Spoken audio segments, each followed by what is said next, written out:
కూడి వచ్చినటువంటి మీ అందరికీ కూడా ప్రభు అయిన యేసుక్రీస్తు వారి యొక్క నామములో పేరు పేరున నా యొక్క హృదయపూర్వక వందనాలు నేను చెల్లిస్తున్నానమ్మా. అందరికీ ప్రయత్నాడమ్మా. అందరు బాగున్నారా? బాగుంటే గట్టిగా చప్పట్లు కొట్టాలి.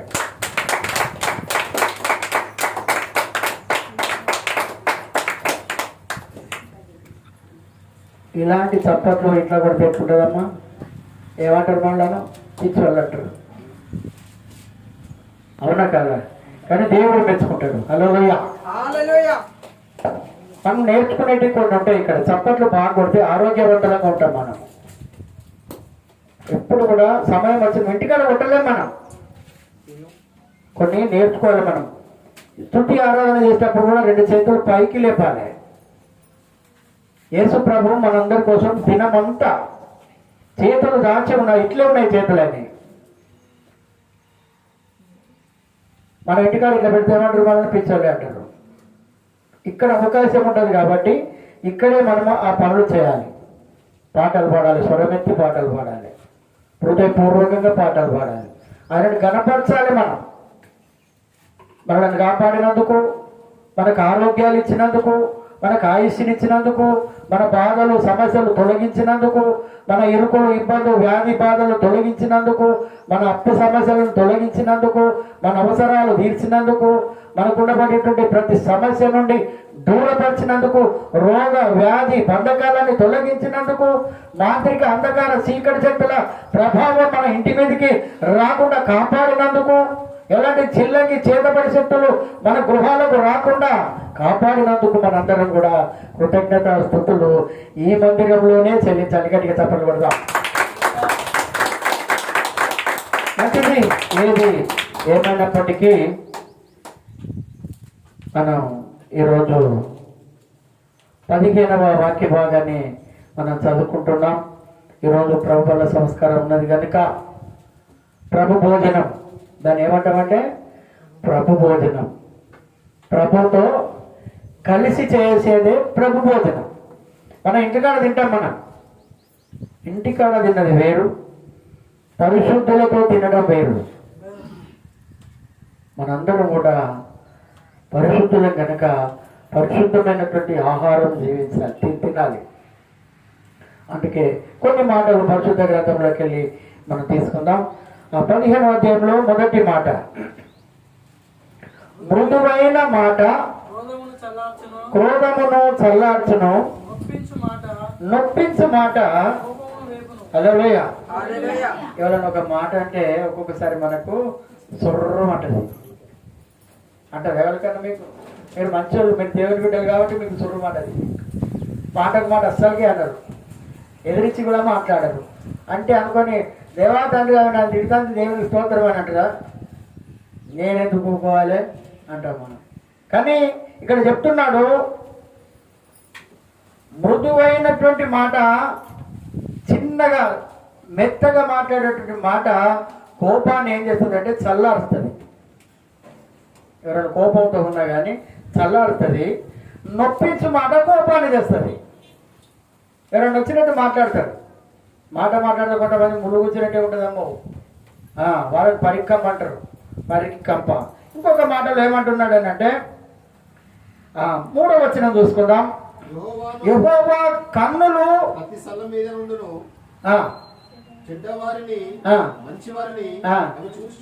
హల్లెలూయా. ఇది మంచిగా వినాలమ్మా. ఈ మాట ఏంటిదంటే దేవుని యొక్క కన్నులు ప్రతి స్థలం మీద ఉంటాయట. మన ఇంటిలో ఉంటాయి, బయట ఉంటాయి, అంతటా ఉంటాయి.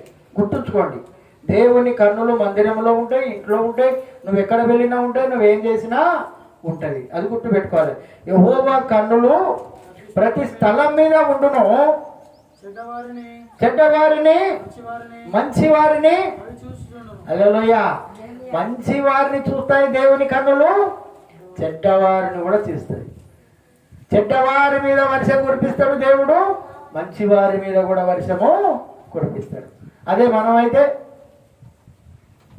కోపం బాగుంటుంది. అనేక రకాలుగా మనం ఏం చేస్తామనంటే దేవుని యొక్క మాట వినకుండా కోపాన్ని ఎక్కువ ప్రదర్శిస్తుంది. అందుకే ఇక్కడ అంటున్నాడు, చెడ్డవారిని మంచి వారిని అవి చూస్తూ ఉంటవి. ఎందుకు దేవుని కన్నులు చూస్తూ ఉంటాయి అని అంటే ఆయన దేవుడు. ఇప్పుడు ఇక్కడ మనం కెమెరా పెట్టుకున్నాం, ఇంతవరకే పనిచేస్తుంది, అంత పనిచేయదు, అంత లాంగ్ కూడా తీసుకోదు అది. కానీ దేవుని యొక్క కను దృష్టి మంచివారి మీద ఉంటుంది అంటున్నాడు, చెడ్డవారి మీద కూడా ఉంటుందని మాట్లాడుతున్నాడు. ఇంకొక మాట, ఒకసారి ఇర్మియా గ్రంథంలోకి వెళ్ళి ఒక మాట తీసుకుందాం. దీనికి సంబంధించినటువంటి మాట ఇర్మియా గ్రంథంలో ఒక మాట మనం చూసుకుందాం. 23వ అధ్యాయం, ఇర్మియా 23వ వచనం, పేజ్ నెంబర్ వచ్చి 647. నేను సమీపమున నుండి దేవుడను మాత్రమే, నా దూరమున నుండి దేవుడను కానా, యెహోవా సెలవిచ్చిన మాట ఏదనగా, నాకు కనబడకుండా రహస్య స్థలములలో దాగగలవాడెవడైనా కలడా, నేను భూమి ఆకాశముల ఎందంతటా ఉన్నవాడను కానా. ఇదే యెహోవా వాక్కు. ఎంత కనుదృష్టి అంటే అయినది. మనకు కొన్ని కళ్ళు కనపడాయి, కళ్ళు కనపడకపోతే ఈ రోజులలో అద్దాలు పెట్టుకుంటున్నాం. కానీ దేవునికి కళ్ళు అద్దం అవసరం లేదు. యెహోషువ అంటున్నాడు, దేవుడు పిలిచినప్పుడు నా కను దృష్టి ఎట్లా ఉన్నదో, నా బలం ఎట్లా ఉన్నదో, ఇప్పుడు 80 ఏళ్లకు కూడా అదే బలం ఉన్నది, అదే కను దృష్టి ఉన్నదని మాట్లాడుతున్నాడు. ఎందుకంటే దేవుని యొక్క కను దృష్టి అంతటా ఉంటుంది. హల్లెలూయా. అందుకే అంటున్నాడు, ఏమంటున్నాడు అనంటే, నాకు కనబడకుండా దాగగలవాడు ఎవడైనా ఉన్నాడా? ఎవరైనా కనపడకుండా ఉంటారా అమ్మ దేవునికి? అందరు కనపడతారు. ఎక్కడ భూమి లోపలికి పోయినా కానీ కనపడతారు, ఆకాశంలోకి ఎక్కినా అక్కడ కనపడతారు. అందుకే ఇక్కడ మాట్లాడుతున్నాడు, భూమి ఆకాశంలో అందంతటా ఉన్నవాడను కానా, నేను ఉన్నాను. ప్రతి ఒక్కరిని కూడా మనం అనుకుంటాం కదా, మనం ఇంట్లో తలపెట్టుకుంటే మనం ఎవరు చూడదని అనుకుంటాం. మనం అర్థమవుతుందా అమ్మ? ఎక్కడో చెట్టు సాటుకో, పుట్ట సాటుకో ఉండి నేను ఎవరికి కూడా కనపడతలేనని అనుకోవడం మన అవివేకం, అందుకే ఇక్కడ మాట్లాడుతున్నాడు, ఆయన ప్రతి చోట ఉంటానన్నట్టుగా ఆయన మాట్లాడుతూ ఉంటాడు. చెడ్డవారిని చూస్తూ ఉంటాడు, ఆయన మంచి వారిని కూడా చూసేటువంటి దేవుడు. ఇంకొక మాట 4వ వచనం, సాత్వికమైన నాలుక జీవవృక్షము, దానిలో హల్లెలూయా. సాత్వికమైనటువంటి నాలుక, మాట మాట్లాడితే నున్నగా మాట్లాడాలి, పొగరుగా మాట్లాడకూడదు, మనిషికి వ్యతిరేకమైనటువంటి మాటలు మాట్లాడకూడదు, మనిషికి కోపం వచ్చే మాటలు మాట్లాడకూడదు. మన మాటలు ఏ విధంగా ఉండాలని అంటున్నాడు ఇక్కడ. మన మాటలకు మన నాలుక జీవ వృక్షం అట. హల్లెలూయా. మన నాలుక మంచిగా ఉంటే ఊరంతా మంచిదే. మన మంచిది కాదు, నాలుక మంచిది కాకపోతే మన ఎన్నంతా పడుతుంది, ఏ ఊరికి పోయినా కానీ. అవును, మరి నాలుక జీవ వృక్షం, నిన్ను కాపాడుతుంది నాలుక. చిన్న నిప్పు కూడా పెద్ద అడవిని తగలబెడుతుంది అది. మన నాలుక డేంజరము. కొందరు 3 ముచ్చటోళ్ళు ఉంటారు, 3 నాలుకలు ఉంటాయి, ఇక్కడో ముచ్చట, అక్కడో ముచ్చట. ఇంటింటికి అదే పని, చిచ్చు పెట్టుకుంటా పోవుడే. సంసారాలు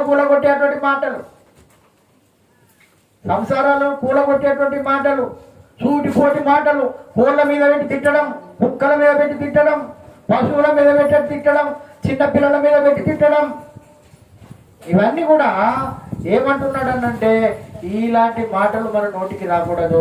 అందుకే మాట్లాడుతున్నాడు, ఏమంటున్నాడు అనంటే ఈ యొక్క జీవ వృక్షము దాని కుటిలత ఉండిన ఎడల, కుటిలత అంటే పుట్ర. కొంతమంది పుట్ర లోపల ఒకటి పెట్టుకొని బయటకు ఒకటి మాట్లాడతారు, కొంతమంది లోపల ఒకటి ఉంటుంది, బయటకు ఒకటి మాట్లాడుతుంది. అక్క అక్క అంటారు, అన్న అన్న అంటారు, అది బయటికే, లోపల కాదు. లోపల దురుద్దేశం ఉంటుంది, చెడుతనం ఉంటుంది, చెడు మాటలు ఉంటుంది, చెడు ఆలోచన ఉంటుంది. అందుకే దీన్ని ఏమంటున్నాడు అంటే కుటిలతో ఉండిన ఎడల ఆత్మకు భంగము, నీ ఆత్మకు భంగం కలిగిస్తూ ఉంటుంది అలాంటి మాట. దేవుని ఎదుట కూడా మనం సరి అయిన విధంగా ఉండాలి. మన ఆత్మకు ఎప్పుడు కూడా భంగము కలగద్దు. భంగం కలగడం అంటే ఏంటిదండి? దాని అర్థం చెప్తారా? భంగం కలగడం అంటే ఏంటిది? భంగం అవడం అంటే వాళ్ళ పెళ్లి భంగమైందని అంటారు. ఎప్పుడు కూడా మన మాట ఇతరులకు భంగం కలిగించకూడదు. కొన్ని పెళ్లిళ్ళు నోటి మాటతో ఎత్తిపోయినవి కూడా ఉన్నాయమ్మ.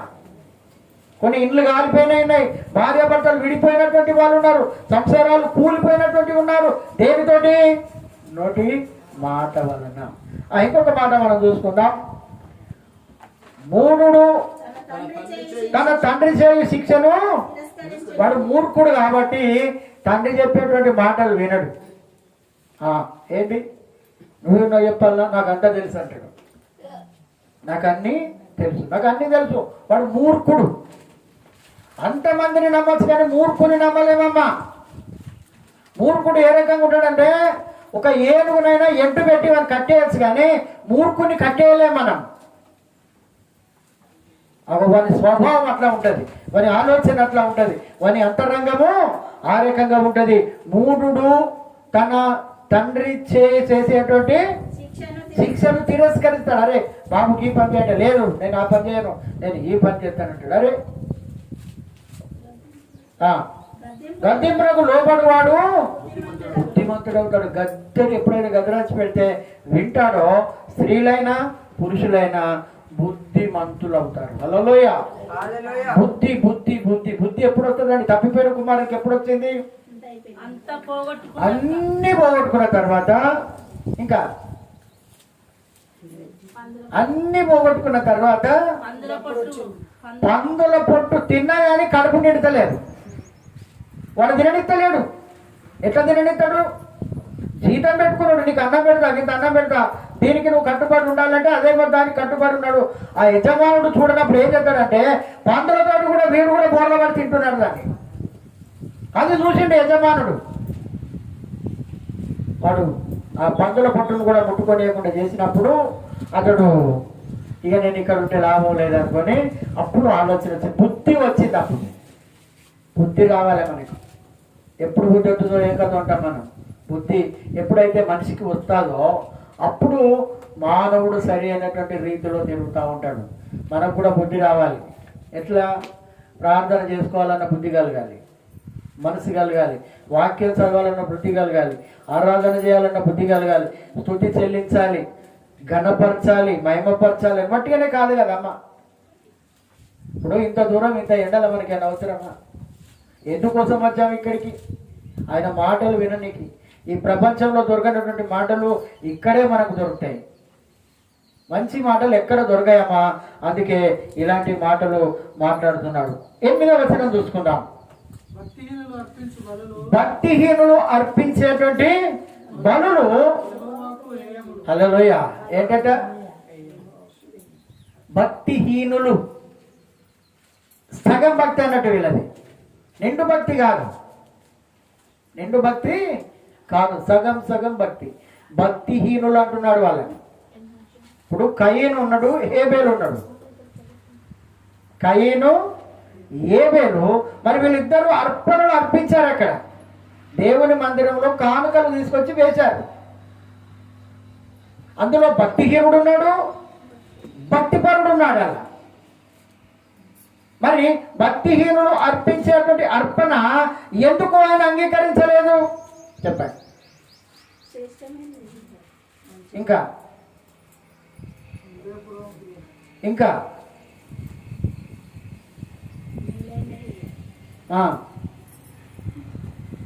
ఎందుకు ఆయన ఇవ్వలేదు? మరి ఎందుకు మరి భక్తిహీనుడు అయిపోయాడు?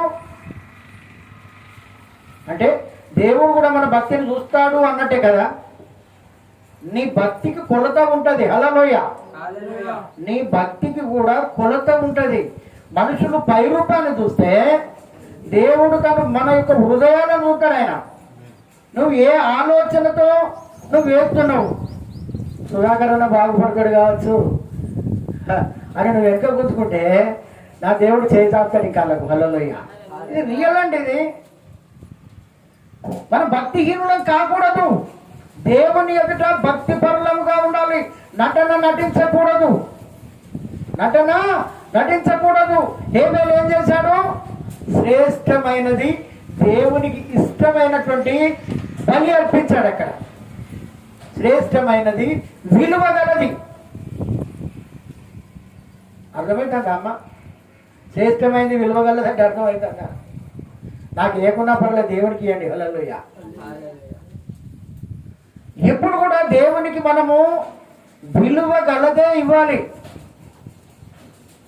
అందుకే చెప్తున్నాడు, భక్తిహీనుడు అర్పించు బలులు హెవోవా ఇష్టపడైనా, యథార్థవంతుల ప్రార్థన ఆయన అంగీకరిస్తాడు. కయ్యను కోపం వచ్చింది. ఏంటి? అందరితో పాటు నేను కూడా కానుకను వేశాను కదా, అందరితో పాటు నేను కూడా కానుకను వేశాను కదా, మరి ఎందుకు నా కానుకను ఆయన అంగీకరించలేదు? ఏదో ఉన్నదంటే నేను వేస్తా అని నీకు వీల్లేదమ్మా. దీని అర్థం, నీ ఇష్టం ఉన్నట్టు బలి అర్పించడానికి కాదు, నీ ఇష్టం ఉన్నట్టు కానుక అర్పించడానికి కాదు. నీ హృదయములో నిశ్చయించిన ప్రకారం ఇవ్వాలంటున్నాడు పరిశుద్ధాత్మ దేవుడు. మొదటే నిశ్చయించుకోవాలి. ఇక్కడికి వచ్చిన తర్వాత తడవులాడడం కాదు. నువ్వు ఇంటికానే ఆలోచిస్తే అప్పుడు దేవుని మనసు నీలో ఉంటుంది. ఇది నేను దేవునికి కానుక అర్పించాలి, దేవునికి అర్పించేటువంటి కానుక ఏ రకంగా. నీకేమో అన్ని కావాలి, కొడుకు పుట్టాలి, ఇల్లు కట్టాలి, రోగం పోవాలి, బాధలు పోవాలి, సమస్యలు పోవాలి, మంచి బట్టలు కావాలి, మంచి భోజనం కావాలి, అన్ని మంచి ఈ ప్రభువా. నా కొడుకు మంచి చదివి ప్రభువా, నా కొడుకు ఫస్ట్ క్లాస్లో పాస్ కావాలి ప్రభువా, నా బిడ్డ ఫస్ట్ క్లాస్లో పాస్ కావాలయ్యా, నేను ఇల్లు కట్టుకోవాలయ్యా. ఇలాంటి కోరికలు ఉండడం సహజమే. కానీ ఆయన మనలను చూస్తాడు. ఇంతకుముందు మనం చూసినాం కదా, మనుషుడు పై రూపాన్ని చూస్తే హేబేలు ఏం చేసిండనంటే, మన కయ్యను ఏం చేసిండే, ముఖం చిన్నపుచ్చుకున్నాడు. ముఖము చిన్నపుచ్చుకున్నాడు. కానుక వేసినటువంటి ముఖం వెలుగుతూ ఉన్నది హేబేలుది. హేబేలు ముఖం వెలుగుతూ ఉంటే ఇతనికి హేబేలు మీద కోపం అవుతుంది. బిడ్డ, నువ్వు నాకంటే ఎక్కువ వేస్తావా, నాకంటే ఎక్కువ వేస్తావా అతని కోపము దేవుని మీద రావడం లేదు, తన సహోదరుని మీద వస్తున్నాయి. కానీ అతని దేవుడు ఏం చేశాడో తెలుసా? దేశ దిమ్మరిని చేశాడు. ఏం చేసిండట? దేశ దిమ్మరి అంటే ఏంటమ్మా? దేశ దిమ్మరి అంటే ఏంటిది? ఎక్కడుంటాడో, ఏ ప్రాంతంలో ఉంటాడో తెలియదు. మనలను కూడా ఆ రకంగా చేయకుండా మన యొక్క హృదయాన్ని కాపాడుకోవాలి. ఆయన దగ్గర మనలను కూడా కాపాడుకోవాలి. నువ్వు ఇచ్చేదాన్ని చూస్తాడు. బీద విధవరాలు కానుక పెట్టే దగ్గరనే కూర్చున్నాడు ఆయన. ఏంటి, ఆయన లేనివాడా? భూ ప్రపంచాన్ని సృష్టించినటువంటి దేవుడు ఆ ప్రతి ఒక్క హృదయాన్ని ఈ యొక్క కానుక పెట్టని చూస్తూ ఉన్నాడు ఆయన. అందరు వేసిన తర్వాత లేచి నిలబడి అంటున్నాడు, ఈమె మీ అందరికంటే ఎక్కువ వేసింది. అందరు నోరెళ్ళ పెట్టింది. అరే, నేను ధనవంతుడిని కదా, నేను ఎక్కువ వేసిన, నాకంటే ఎక్కువ వేసింది అయి ముసల్ని అనుకున్నారు. అప్పుడే చెప్పేసిండు, మీరందరూ మీ కలిమిలో కొంత తీసుకొచ్చేసింది మీరు, కానీ ఆమె తమ జీవనం అంతా వేసేసింది. దేవుడు మెచ్చుకునే పని చేయాలండి. ఎందుకండి భక్తి చేయడం? ఆయన మెచ్చుకోకపోతే ఎందుకండి? ప్రభువు మెచ్చుకుని వాడే యోగ్యురాలు. ప్రభువు మెచ్చుకోకపోతే మన జీవితం ఎందుకు? మనుషులు మెచ్చాలని చూద్దాం, మంచి బట్టలు వేసుకుంటాం, మంచి తిండి చూద్దాం, తిండి తింటాం, అవునా? మంచి బంగారం వస్తువులు వేసుకుంటాం, కార్లలో తిరుగుతాం, మేడలలో తిరుగుతాం, వాళ్ళకంటే బాగుండాలని చూసుకుంటా ఉంటాం కదమ్మా. కానీ దేవుడు మెచ్చాలి మన భక్తిని. హల్లెలూయ. మనుషులు కాదండి, మనుషులు చూసి భక్తి చేయొద్దు. అందుకే చెప్పాడు, నీ కుడి చేయి చేసింది నీ ఎడమ చేతికి తెలియకూడదు. అంత పకడ్బందీ. దీని గురించి బైబిల్ గ్రంథం చాలా రాశాడు ఆయన. అందుకే చెప్తున్నాడు. ఇలా సమయం లేదు కానీ తొందరగా ముగించుకుందాం. ఇంకొక మాట మనం చూసుకుందాం. 11వ వచనం చూసుకుందాం. పాతాళమును అగాధ కూపమును యెహోవాకు కనబడుచున్నవి నరుల హృదయములు. ఇప్పుడు నువ్వేమనుకుంటున్నావో ఆయనకు తెలుసు. తప్పని కొట్టండి. నువ్వేమనుకుంటున్నావో నీ హృదయములో ఆయనకు తెలుసు. ఆయనకి ఏం తెలుస్తుందట? పాతాళం కనపడుతుంది ఆయనకు. ఇంతకుముందు మనం అనుకున్నాం కదా, ఆయన కను దృష్టి అంతడు చూస్తుందని. పాతాళం కనపడతా ఉంటుంది. ఇంకేంటట? అగాధ కూపం. అగాధ కూపం. పాతాళం అంటే పాతాళం అగ్నిగుండము ఉన్నది పాపాత్ముల కోసం.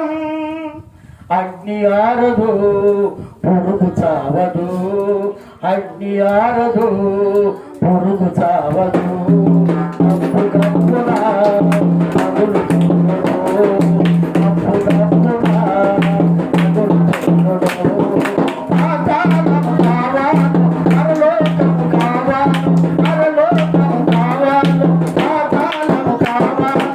తెలుసుకో మానవా, తెలుసుకో మానవా. రెండే రెండు మారుడు ఏ రాని కావాలి మానవా. రెండే రెండు మారుడు ఏ రాని కావాలి మానవా. ఒకటి పరలోకం, మరొకటి పాతాళం. ఒకటి పరలోకం, మరొకటి పాతాళం. హల్లెలూయా. పరలోకం కనపడుతుంది మన దేవునికి, పాతాళం కనపడుతుంది. మరి మనమే నిర్ణయించుకోవాలట. మరి అటు పోదామా ఇటు పోదామా? సందేహం వద్దు. సందేహం అవసరం లేదు. అందుకే మనం ఇంతకుముందు అనుకున్నాం, ఆయన కనుదృష్టి అంతటా చూస్తూ ఉంటుంది. నువ్వు ఎక్కడున్నా చూస్తూ ఉంటుంది. అందుకే అంటున్నాడు, తండ్రి పైన అబ్రహామా అంటున్నాడు. ఎవరు? ధనవంతుడు. డబ్బు బాగా సంపాదించాడు. ఈ లోకంలో బాగా తిన్నాడు, తాగాడు, ఎంజాయ్ చేశాడు, అన్ని అనుభవించాడు. కానీ అతడు చనిపోయాడు. ధనవంతుడు రామ్మా, అందరూ చచ్చిపోతారమ్మా. దరిద్రుడైనటువంటి లాజరు కూడా చనిపోయాడు. కానీ అబ్రహాము రొమ్మున ఆనుకొని ఉన్నాడు. హల్లెలూయా. అబ్రహాము రొమ్మున ఆయన ఆనుకొని ఉన్నాడు. అతను చూసినప్పుడు ఇతనికి అసూయ కలుగుతా ఉన్నది. ఏంటి, నా దగ్గర రొట్టె ముక్కలు ఏరుకొని తిని బతికినటువంటి వాడు దేవుని సన్నిధిలో ఉన్నాడు, నేనైతే ఈ అగ్నిలో యాతన పడుతున్నాను అంటే అతనికి అది చూపిస్తున్నాడు, ఇతనికి ఇది చూపిస్తున్నాడు. చూడండి దేవుని మహత్కార్యం ఎట్లా ఉంటుందో.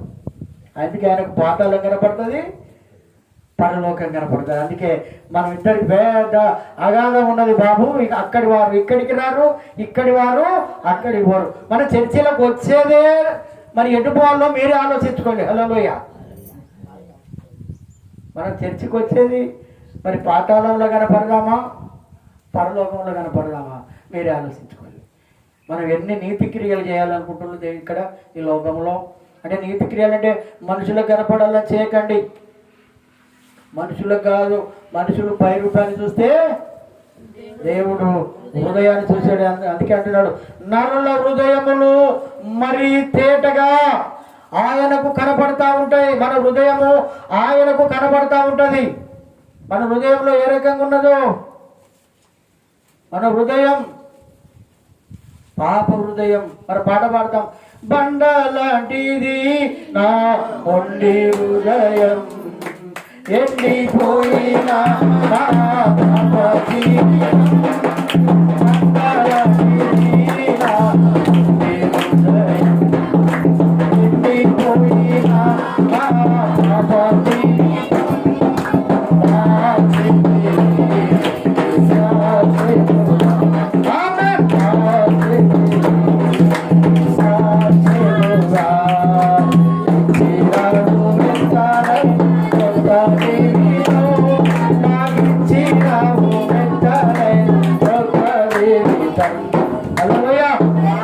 నరుల హృదయాలు అంటే మన హృదయాలమ్మా. నువ్వేం ఆలోచిస్తున్నావో, ఏం అనుకుంటున్నావో అంతా ఆయన వెళ్తుంది. ఇది గుర్తుపెట్టుకోండి. ఇంకొక మాట ఏమంటున్నాడో చూసుకుందాం. ఇదే మాటలో 13వ వచనం చూసుకుందాం. సంతోష హృదయము ముఖమునకు తేటనిచ్చును, మనోదుఃఖం వలన ఆత్మ నలిగిపోవును. హల్లెలూయా. సంతోష హృదయము మన ముఖాన్ని ఏం చేస్తుందట? ప్రకాశిస్తూ ఉంటుంది. ఏ దక్కకి ఇంత సంబరంతో ఉన్నావు అని అనుకుంటామండి. అదే బాధతో ఉంటే పెంకలైనట్టు అయితే మన ముఖాలు మంగళం పెంకలకని అయితే బాధతో ఉంటే ఏదో రంది పెట్టుకొని ఉంటే అంతేనే కాదా? అరే నేను చెప్తాను కాదు. అందుకే సంతోషంగా ఉండాలి. క్రైస్తవుడు అనేటువంటి వాడు, క్రైస్తవురాలు అనేటువంటి వారు సంతోషంగా ఉండాలి. ఏదో పోగొట్టుకున్నట్టుగా బాధ అవసరం లేదండి. అందుకే సంతోష హృదయము మన ముఖమును ఏం చేస్తుందట? మనకే తెలుస్తుందండి, మనకే తెలుస్తూ ఉంటుంది. తెలియదా? ఏందాక అట్లా ఉన్నామంటాం, ఏందన్నా ఇట్లా ఉన్నామని అంటాం మనం. ఎందుకంటే కానీ దేవుడు కూడా గుర్తుపడతాడు అని. మనోదుఃఖం వలన ఆత్మ నలిగిపోతుంది. హల్లెలూయా. కానీ మనోదుఃఖం ఎవరు బతుకున్నారో తెలుసా అండి? ఎవరికి ఉంటే బైబిల్ గ్రంథంలో మీకు తెలిసినంత వరకు మనోదుఃఖం ఎవరికి ఉన్నది? అన్న. Very good. అన్నకుంది. హల్లెలూయా. నా ఏలినవాడా, నేను మనోదుఃఖము గలదానై యెహోవా సన్నిధిలో నా ఆత్మను కుమ్మరించుకుంటున్నాను. మనోదుఃఖం ఉండాలి మనకు. మనోదుఃఖం అది బయటికి కనపడకూడదు. ఆమె బాధ, ఆమెకు గొడ్రాలన్న నింద ఉన్నది. దాని సమితి ఆమెను నిందిస్తున్నది. బయట వాళ్ళు నిందిస్తున్నారు. బయట వాళ్ళు ఎవరు కూడా ఎదురు రానిస్తలేరు. ఇష్టానుసారంగా జీవిస్తున్నారు. అందరూ హేళన చేస్తున్నారు. కానీ అయ్యా చూడండి, మనోదుఃఖం చేత ఆమె తన మందిరంలో ప్రార్థన చేసుకున్నది. ఏమని ప్రార్థన చేసుకున్నది అని అంటే, కుమ్మరిస్తున్నది. అంటే అయ్యా నువ్వు కనుక నాకు ఒక కొడుకునిస్తే, నా కొడుకును నీ మందిరములలోనే ఉంచుతా, నీకే వదిలేస్తా. కానీ నాకున్నటువంటి నింద వెళ్ళిపోవాలి అని అలాంటి తీర్మానంతో ఆ తల్లి ప్రార్థన చేసింది. అదే రకంగా దేవుడు తన కుమారునిచ్చాడు. తన కుమారుని కూడా సేవలో వాడబడ్డాడు. ఆయనే మన సమూయేలు గారు. గట్టిగా చెప్పండి కొడదాం. ఎప్పుడు కూడా మనం మనోదుఃఖం కలిగి ఉండాలి. ఏదో భర్త కొట్టిండనో, అంతేనగా లేకుంటే యారాలు నవ్విండనో, లేకుంటే ఇంకేవాళ్ళు అన్నదని బాధపడకూడదు. ఆ దుఃఖం వేరు. మనోదుఃఖం కలిగినటువంటి వాళ్ళం ఉండాలి. నా దేవునికి నేనేం చేయాలి? నా దేవునికి ఆమె ఏం ఆలోచించిందండి? కుమారుడు కావాలన్నది. కానీ మళ్ళీ ఏమంటుంది ఆమె? నాకు నువ్వు ఇచ్చినటువంటి కుమారుణ్ణి నీకే నేను సమర్పించడం నేర్చుకోవాలండి. దేవునికి ఇవ్వకుండా మనం ఏం పొందుకోలేము. ఇవే కష్టాలు, ఇవే బాధలు, ఇవే రోగాలు, ఇవే దరిద్రం, ఇదే సమస్యలు. మనకి గుర్తుపెట్టుకోండి. నేను అంటున్నాను కాదు, హృదయపూర్వకంగా దేవునికి ఇష్టానుసారంగా ఉండాలి. మనం మనుషులకి ఇష్టానుసారంగా కాదు.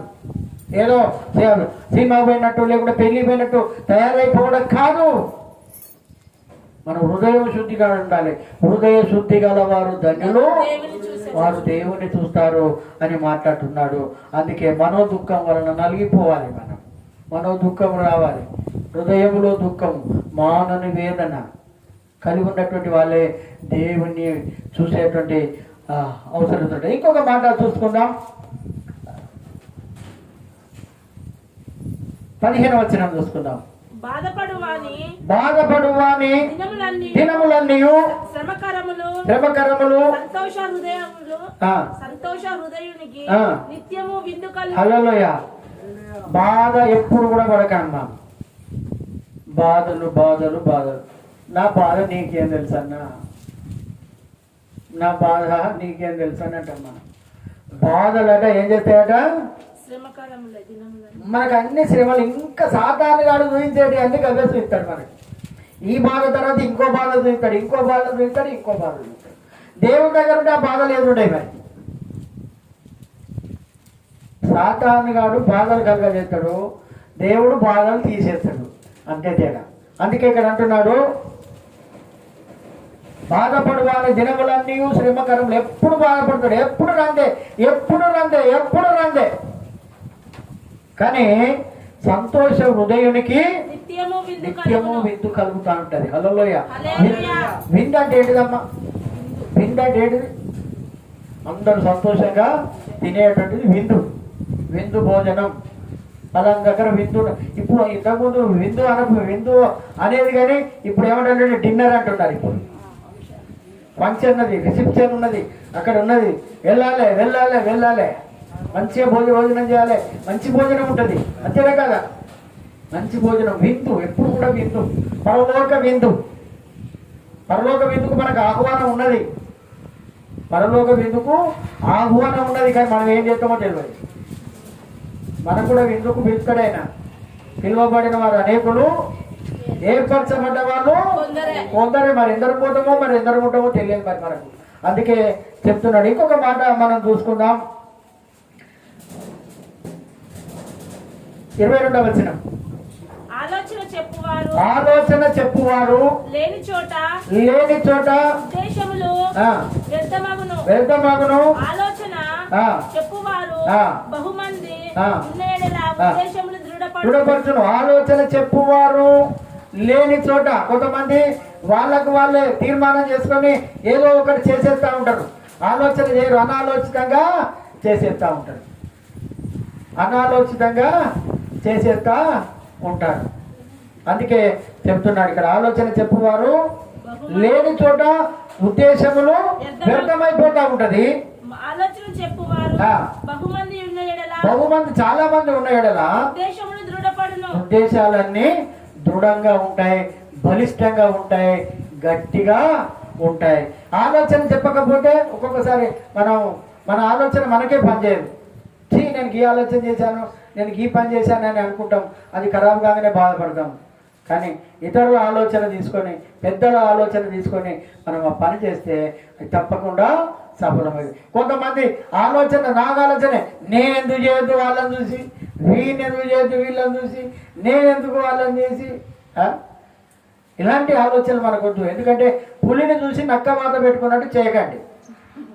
పులిని చూసి నక్క వాత పెట్టుకున్నది, కానీ ఎన్నడూ కూడా అది పులి నక్క పులి అవుతుందా? కాదు. వాతలు పెట్టుకోకండి, అది అవసరం లేదు. ఎదుటి వారిని చూసి మనం అలాంటివి చేయాల్సిన పని లేదు. మనం గంజి నీళ్ళైనా తాగుదాం, ఏసయ్యా నువ్వు నాకు ఇది ఇచ్చినందుకు వందనాలు అందాం. బిర్యానీ అవసరం లేదు, పలావ్ అవసరం లేదు, మాంసం, చికెన్, మటన్ ఏది అవసరం లేదు. ఎందుకు చెప్తున్నానంటే ఇతరులను చూసి మనము అలాంటి పనులు చేయకూడదు, తిప్పలు పడకూడదు, బాధలు పడకూడదు, ఇరుకులో పడకూడదు, అప్పుల పాలు కాకండి, సమస్యల పాలు కాకండి. అందుకే చెప్తున్నాడు ఇక్కడ. ఇంకో మాట మనం చూసుకుందాం. 24వ వచనం. క్రిందనున్న పాతాళమును తప్పించుకొనవలనని నీతిమంతుడు బుద్ధిమంతుడు పరమునకు పోవు జీవ మార్గమున. హల్లెలూయా. ఏంటంట? ఏమంటున్నాడు? కింద ఉన్న పాతాళానికి ఇప్పుడు అక్కడెక్కడ చెడు ఉంటే మనం కాలేస్తామా అమ్మ? అక్కడ ఎందుకు వేయం కదా, దాన్ని తప్పించుకుంటాం. కింద ఉన్నది పాతాళం. కానీ జ్ఞానవంతుడు ఏం చెప్తాడు? పరమనంటే పరలోకం, పరలోకం ఉంటుంది. పరమున చేరేటువంటి వాడు ఏం చేస్తాడు? మరి జీవ మార్గం, దేవుని యొక్క మార్గము జీవ మార్గం. నేనే సత్యమును, నేనే మార్గమును, నేనే జీవాన్ని. నా ద్వారా తప్ప ఎవడు కూడా అక్కడికి రాలేడు. కానీ మన జీవ మార్గంలో ఉండాలి. జీవ మార్గంలో ఉంటే చాలా కష్టాలు ఉంటాయమ్మా, చాలా బాధలు ఉంటాయి, నిందలు ఉంటాయి, అవమానాలు ఉంటాయి, దూషణలు ఉంటాయి, హేళనలు ఉంటాయి. తీసి పారేస్తారు, మనలను త్రోసివేస్తూ ఉంటారు. నిందలు అవమానాలన్నీ మనకే ఉంటాయి. అందుకే చెప్తున్నాడు, మరి ఆ మార్గంలో పోవాలంటే అలాంటి ఏం చేసిండట, బుద్ధిమంతుడు కావాలి. మనం బుద్ధిమంతులం కావాలి. తెలిసి నరకంలో పోకండమ్మా. నరకం ఉన్నది, అన్ని గ్రంథాలు చెప్తున్నాయి, అన్ని మతాలు చెప్తున్నాయి. నరకం ఉన్నది, ఇంకేమున్నది, పరలోకం అని మనం అంటాం. అక్కడ వైకుంఠం ఉన్నది. మరి వైకుంఠంలో శ్రమలు ఉంటాయి మరి అక్కడ. కానీ అక్కడికి పోయిందంటే మాత్రం కోసుడే అలా గాలబెట్టుడే మళ్ళా. ఓ అగ్ని ఆరదు, పురుగు చదదు. ఓ అయ్యో బాగా చెప్పింది కానీ మేము వినలేదయ్యా, ఏం చేయాలయ్యా అంటాం మనం. చెప్పిన వాళ్ళు కూడా ఉండొచ్చు, అఫ్కోర్స్ నేను చెప్తున్నా. సుధాకర్ అన్న ఉన్నాడంటే ఉండొచ్చు, మంచి మంచి దైవజనులు కూడా ఉంటే ఉండొచ్చు. దానికి ఎవరు గ్యారంటీ కాదు. మన ఆత్మను రక్షించుకోనికి మనకే బాధ్యత ఎవరిది కూడా కాదు ఇక్కడ. అందుకే మాట్లాడుతున్నాడు, బుద్ధిమంతుడు పరమునకు పోయేటువంటి మార్గం ఆలోచించుకోవాలి. మనం ఏ మార్గంలో ఉన్నాం? మనం ఇప్పుడు ఏ మార్గంలో ఉన్నామమ్మా? మరి బుద్ధి మార్గంలో ఉన్న వాళ్ళు కొంచెమే ఉంటారు. బుద్ధి మార్గంలో ఉన్న వాళ్ళు కొంచెమే ఉంటారు. యేసుప్రభుని నమ్ముకోనంటే తినొద్దా, తాగొద్దా, అబద్ధాలు ఆడద్దా, మోసం చేయొద్దా. మీరు తినరు, తాగరు, మేము చేసింది తినరు, ఇది చేయరు, అది చేయరు అని అంటారు. మరి అన్నీ అవసరమా? అవన్నీ ఒకప్పుడు చేసినాం కదా, ఇప్పుడు అవసరమా? ఇప్పుడు అవసరం లేదు కదా. ఒకప్పుడు తప్పుడు పనులు చేసినాం, ఇప్పుడు అవసరమా? అబద్ధాలు ఆడినాం, అవసరమా? మోసాలు చేసినాం, అవసరమా? అందుకే చెప్తున్నాడు ఇక్కడ, బుద్ధిమంతుల్లో ఉండాలి. బుద్ధిగల కన్యకలు, హల్లెలూయా, బుద్ధిగల కన్యకలు సిద్ధపడ్డారు. 5 ఏం చేసిండ్రు? అవుట్ అయిపోయారు, అంతే. మరి 5 ఏం చేసిండ్రు? ఆయన రాక కోసం కనిపెట్టాలి. మనం కూడా ప్రార్థన పరులుగా ఉండాలి. ఒక ఆదివారం ప్రార్థన కాదు, దివారాత్రము ఆయనను ధ్యానించేటువంటి వాళ్ళు ధన్యులు, వాక్యం చదివేటువంటి వాళ్ళు ధన్యులు, వాక్యాన్ని వినేటువంటి వాళ్ళు ధన్యులు. అందుకే చెప్తున్నాడు, మనం బుద్ధిమంతుల్లాగా ఉండాలి. ఇంకొక మాట మనం చూసుకుందాం, 26వ వచనం చూసుకుందాం.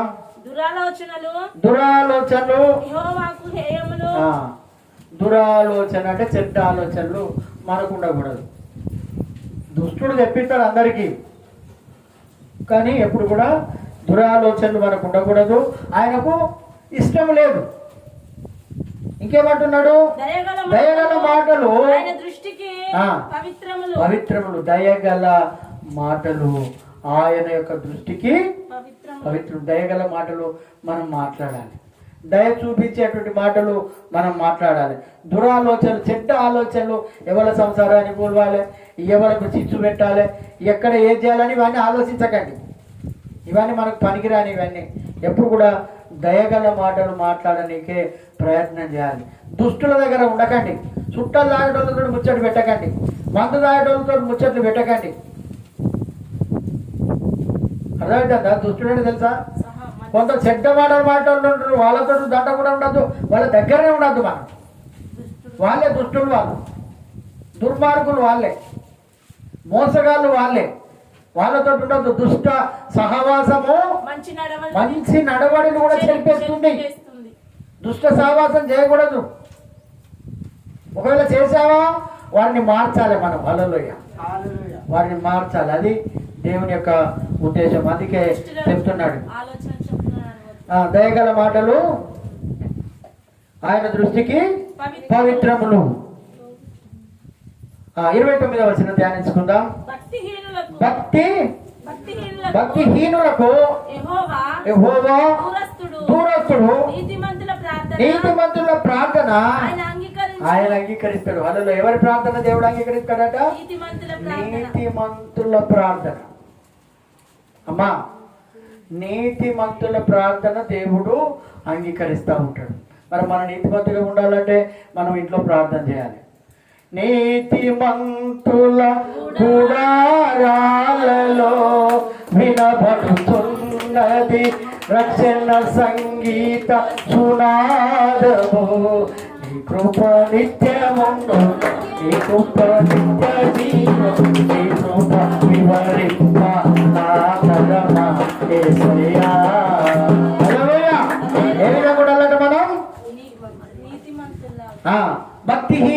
ఎట్లుండట యెహోవాకు దూరమే, దూరస్తుడు. భక్తిహీనుడు దూరమే. ఇప్పుడు ఎవరైనా జ్వరం వచ్చిన వాళ్ళు ఉంటారమ్మా, మంచిగా వినాలి. మీకు తెలుసు కదా, కొన్ని అంటురోగాలు ఉంటాయి.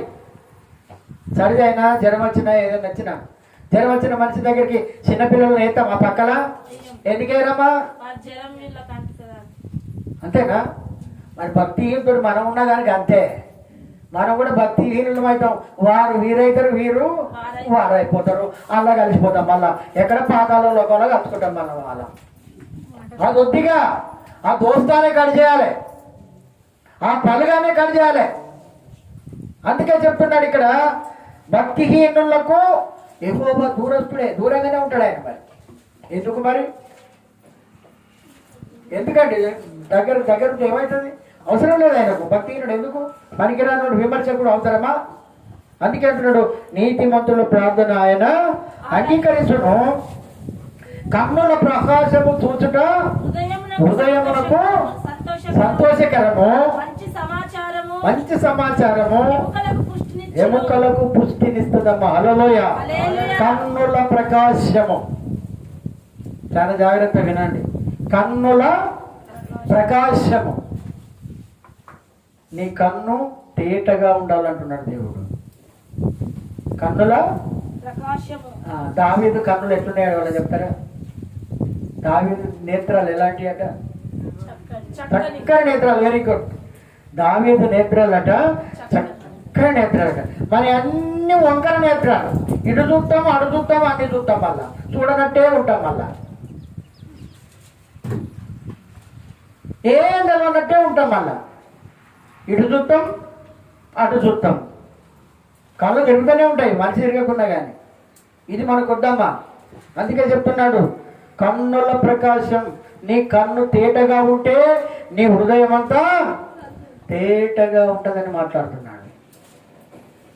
నీ కన్ను చెడినదైతే నీ హృదయం అంతా చెడుమయంతో నిండి ఉంటుంది.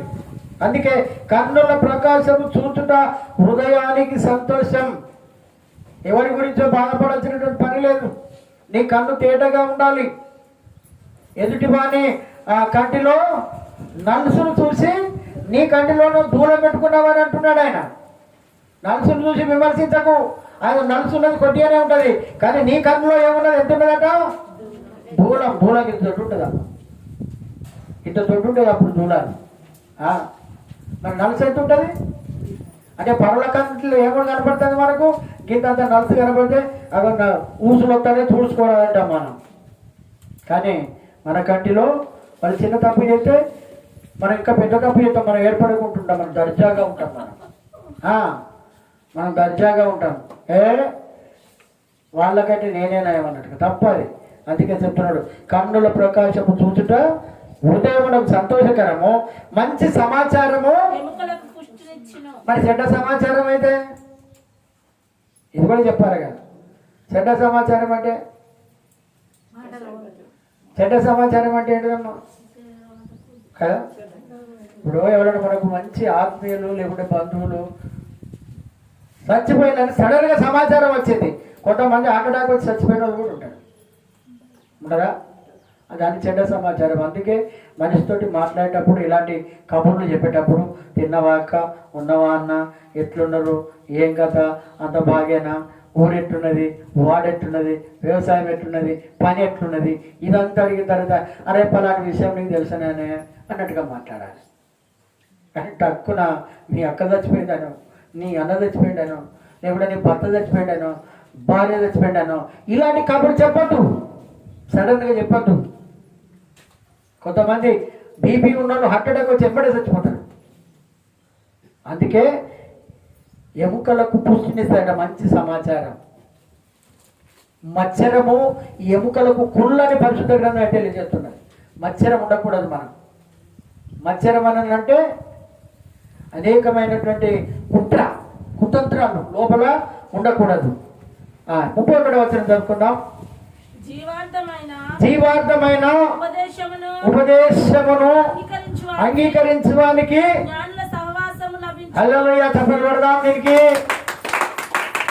ఇది చాలా అర్థవంతమైనటువంటి మాట. జీవార్థమైన ఉపదేశములు అంగీకరించాలి. మంచి మాటలే అంగీకరించాలి, చెడును తీసేసుకోవాలి. మంచి వారితో స్నేహం చేయాలి. విశ్వాసులకు అవిశ్వాసులకు పొత్తు లేదు. మనం ఎప్పుడు కూడా వాళ్ళతో ఎక్కువ శాతం ఉండకూడదు. వాళ్ళతో ఉంటే కదా నువ్వు ప్రార్థన చేయవు, పాట రాదు, దేవుడి గురించి వినవు, ఆ స్వరం నీకు వినపడదు, అంతే ఇక. కానీ జీవార్థమైనటువంటి ఉపదేశమును అంగీకరించేటువంటి వాళ్ళు అంగీకరిస్తున్నవాడిని తీసుకోవాలి. మనం మంచిది తీసుకోవాలి, చెడు వదిలేయాలి. జ్ఞానుల సహవాసం లభిస్తుందట. హల్లెలూయ. జ్ఞానులు అంటే వాళ్ళమ్మా యేసు ప్రభువును చిన్నప్పుడు చూడడానికి వచ్చినటువంటి జ్ఞానులు కాదు. జ్ఞానుల సహవాసం లభిస్తుంది. మంచి తెలివి కలటువంటి వారి ఫ్రెండ్షిప్ నీకు ఉంటుంది. చెడ్డవాతో కొంతమంది చూడండి, నేను చాలాసార్లు చెప్పాను, మీరు వినరు. దొంగల సాయితే దొంగలే ఉంటారు, తాగుపోతాడు, నలుగురు ఒక దిక్కే ఉంటారు. వాళ్ళు ఎప్పుడు చూసిన వాళ్ళే కనబడతారు. ఏ బెల్ట్ షాప్ ఉన్న వాళ్ళే ఉంటారు. బీడీలు తాగేటోళ్ళు అందరూ ఒకటే గ్యాంగ్ ఉంటుంది. చూడాలా మరి నేను కానీ యాకోబుకు చూపించుకుంటా పోతాను నేను. ఇక చూడాలి వీళ్ళ గుంపు. ముచ్చట్ల గుంపులు వేరే ఉంటాయి. ముచ్చట్లు పెట్టేటోళ్ళు కూడా ఉంటారు, అలా పేకాటోళ్ళు కూడా ఉంటారు. ఉండరా? ఇవన్నీ ఆడేటోళ్ళు ఉండరమ్మా, ఇవన్నీ చేసేటోళ్ళు ఉండరు, లేదని కాదు. కానీ మన సహవాసం అయితే ఎవరితో ఉండాలి? యోబు ఏమంటున్నాడు? మన సహవాసం ఎవరితో ఉండాలంటున్నాడు? చూడండి, యోబు గ్రంథం 21:21 చూడండి.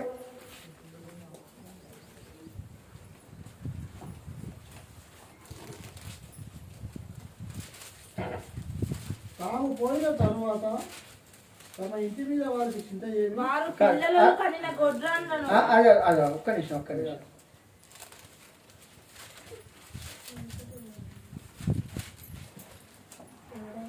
తాము పోయిన తర్వాత అది కాదు, ఒక్క నిమిషం. 21.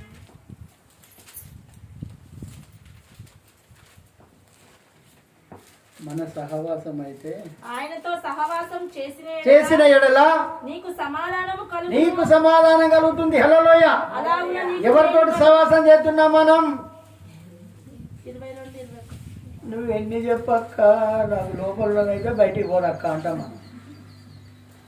నువ్వు ఎన్ని చెప్పినా పోతుంది. కానీ మన సహవాసం ఎవరితో చేయాలట? ఆయనతో సహవాసం చేయాలి. నీకు సమాధానము రావాలా? ప్రార్థన చేయి, పాట పాడు, స్తుతించు, ఆరాధించు, ఆయనని కనపరచు. నీకెందుకు సమాధానం రాదో? ఎప్పటికీ మన కుట్టాలు కదా ఉన్నట్టు ఉండకూడదు. మనం ఆయనతో సహవాసం చేయాలి, దినదినం చేయాలి, క్షణక్షణం చేయాలి. దినదినము నా ధ్యానము యేసయ్యా, క్షణక్షణము నా ప్రాణము నీవేనయ్యా. దినదినము నా ధ్యానము యేసయ్యా, క్షణక్షణము నా ప్రాణము నీవేనయ్యా. అట్లా ఉండాలి సహవాసం, ఆయనతో ఉండాలి. దొంగలతో సహవాసం వద్దు, లంగలతో సహవాసం వద్దు, మూడు ముచ్చట్లతో వద్దు. మునిగిపోతాం, మనం పాడైపోతాము, చెడిపోతాం. ఇతరుల మాటలు పట్టుకోకూడదు. కళ్ళతో చూసిందే నమ్మాలి మనం. అందుకే చెప్తున్నాడు ఇక్కడ. అందుకే చెప్తున్నాడు, ఎవరితో సహవాసం చేయమంటున్నాడు? ఆయనతో సహవాసము చేసిన ఎడల నీకు సమాధానము కలుగును. అలాగునే మేలంటున్నాడా కీడ? మీకు కీడు కావాలా? మేలు కావాలా? మరి మేలు కావాలంటే ఏం చేయాలి? సహవాసం చేయాలి, జ్ఞానుల సహవాసం చేయాలి. చెడగొట్టుతో ఏమి కొంతమంది మనుషులకు నేర్పించి ఖరాబ్ చేసే వాళ్ళు కూడా ఉన్నారు. వాళ్ళు చెడగొట్టేటోళ్ళు అంటారు కదా, ఇక వానిదంట పట్టిండు, దానిదంట పట్టింది, ఇక ఏమైపోతుందో తెలియదు అంటాం మనం. మాటలు పట్టుకొని చెడిపోయేటువంటి వాళ్ళు కూడా ఉంటారు, గుర్తు పెట్టుకోండి. అందుకే మన సహవాసం ఎవరితో ఉండాలి? దేవుని బిడ్డలతో సహవాసం ఉండాలి. ఇప్పటి చెప్తున్నా, చుట్టాలు అడ్డల దగ్గర పోకండి. ఇవన్నీ బంద్ చేయాలి మనం. అవసరం లేదు మళ్ళా టాటా బాయ్ బాయ్ అనుకుంటా పోవాలి. టాటా బాయ్ బాయ్ నీతో నాకు అవసరం లేదనుకుంటా పోవాలి. లేకపోతే ఖరాబ్ వచ్చేద్దాం. ఒక నోరు తెరితే అంటే గలీజ్ మాటలు వచ్చిన వాళ్ళు ఉంటారు. వాళ్ళ దగ్గర కూడా ఉండదు. మనం ఆడవాళ్ళు ఉన్నారు, మగవాళ్ళు ఉన్నారు. అవసరం లేదు ఆ పాడు మాటలు, ఆ పాడు ముచ్చట్లే మనకు అవసరం లేదు. అందుకే ఇక్కడ చెప్తున్నాడు, జ్ఞానుల సహవాసము లభించాలి మనకు. అది కోరుకోవాలి మంచి. అందుకే అంటున్నాడు, మంచినట 10 రూపాయలు ఇచ్చి కొనుక్కోవాలి, చెడును 1000 రూపాయలు ఇచ్చి పారదోలాలి. దాన్ని అవసరం లేదు మనకు. 1000 రూపాయలు పోయినా పర్లేదు కానీ మనం బాగుపడాలి. ఇది మనం నేర్చుకోవాల్సింది. ఇక్కడ ఆ చివరి మాట మనం చూసుకుందాం. 33వ వచనం చూసుకొని మనం ముగించుకుందాం. ఈరోజు ప్రభువుల సంస్కారం ఉన్నది కనుక, యెహోవా యందు భయభక్తులు కలిగి ఉండుట జ్ఞానాభ్యాసమునకు సాధనము, ఘనతకు ముందు వినయముండును. హల్లెలూయా. వీటన్నిటికి తోడు ఏముండాలంటే దేవుని భయము మనలో ఉండాలి. భయం లేకపోతే, భయం లేని కోడి ఎందుకు కోడి అన్నారో తెలియదు నాకైతే. భయం ఉండాలి, దేవుని భయం. ఇక్కడ దేవుడు ఉన్నాడు, నా ఇంట్లో దేవుడు ఉన్నాడు, నా ఇంట్లో దేవుడు ఉన్నాడని నమ్మాలి మనం. మనం ఎక్కడున్నా నాతో ఉన్నాడు అనాలి. ఒక్కదాన్ని వెళ్తాను అంటే ఒక్కదాన్నే వస్తాను అక్క, నేను ఒక్కనే వస్తాను అన్నట్టు మనం లేదు, నాతో దేవుడు ఉన్నాడు అనాలి. హల్లెలూయా. మన మనసులోనైనా అనుకోవాలి మనం. అందుకే ఇక్కడ ఏమంటున్నాడంటే, యెహోవా యందు భయభక్తులు కలిగి ఉండుట, కలిగి ఉండాలి, భయం కలిగి ఉండాలి. భయం కలిగి ఉంటే నువ్వు ప్రార్థన చేస్తావు, భయం కలిగి ఉంటే నువ్వు వాక్యం చదువుతావు, భయం కలిగితే స్తుతిస్తావు, ఆరాధిస్తావు, ఘనపరుస్తావు, వెంబడిస్తావు. భయం లేకపోతే ఇంకేమన్నా ఎగిడిసిన పోతామంటారు దాన్ని. ఎవరు ఎగిడిసిన పోతామంటే ఏంటిదమ్మా? అట్లా ఉండకూడదు క్రైస్తవులం మనం. ఒక్క సిద్ధం చేసుకోవాలి. హల్లెలూయా. ఒక్క సిద్ధం చేసుకోవాలి. అందుకే ఇక్కడ అంటున్నాడు, యెహోవా యందు భయభక్తులు కలిగి ఉండుట జ్ఞానాభ్యాసమునకు సాధనం. జ్ఞానాన్ని మనం ఏం చేయాలట? అభ్యాసం చేయాలి, నేర్చుకోవాలి. ఇక ముందు, ఇంతకుముందు సరే అటు తిరిగినాము, ఇటు తిరిగినాము, అంతటి తిరిగినాము, కానీ ఇప్పుడు ఆ వాడకే పోవద్దు, ఆ చోటుకే పోవద్దు. వాళ్ళతోటి మనకు అవసరమే లేదు.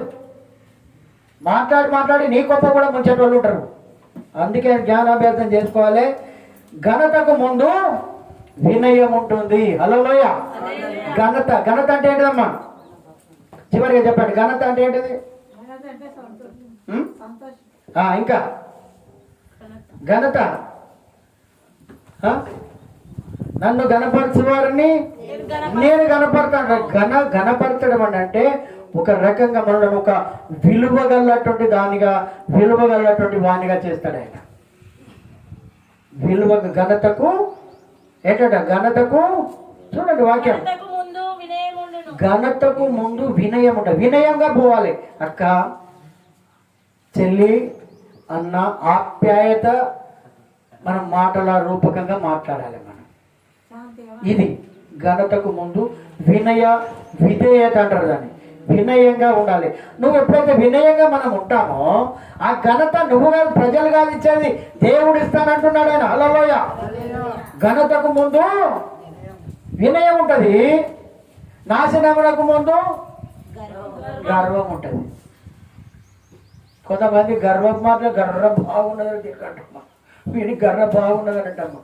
అందుకే ఘనతకు ముందు వినయం నడుస్తుంది, నాశనమునకు ముందు గర్వం నడుతుంది.